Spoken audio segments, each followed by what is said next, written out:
ईरान की राजधानी तेहरान में इसराइल के खिलाफ ईरानी अवाम ने मुजाहरा किया। ये मुजाहरा फिलिस्तीनियों की हिमायत में किया गया।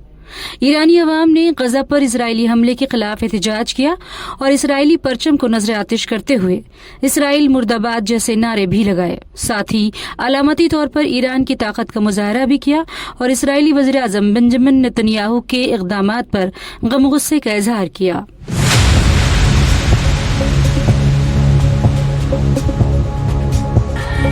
چرا اسرائیل باید بعد از آتش بس این بلا رو سر کودکان فلسطینی بیاره؟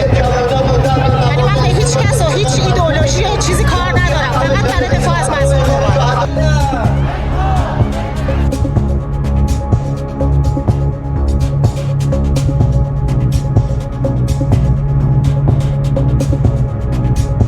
کلاً اومدیم اینجا برای حمایت از مردم غزه که بهشون بگیم که ما تنهاشون نمیذاریم و همیشه پشتشونیم هر حادثه‌ای که بشه.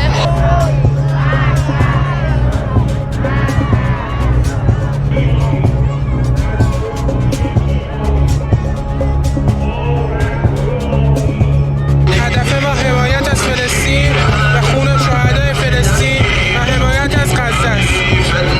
انشالله تو این راه حمایت از فلسطین در راه اونها ادامه پیدا کنیم و به شهادت برسیم. इसराइल ने 2 महीने की जंग बंदी के बाद एक बार फिर 18 मार्च से गजा पर बमबारी शुरू कर दी, जिसमें अब तक 1500 फिलिस्तीनी शहीद हो चुके हैं।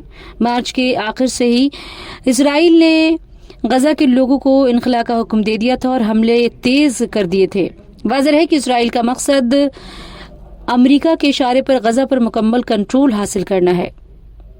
नाजरीन, मशरिक़ वस्ता की खबरों की ताज़ा तरीन अपडेट के लिए जुड़े रहिए न्यूज़ 18 उर्दू डिजिटल के साथ।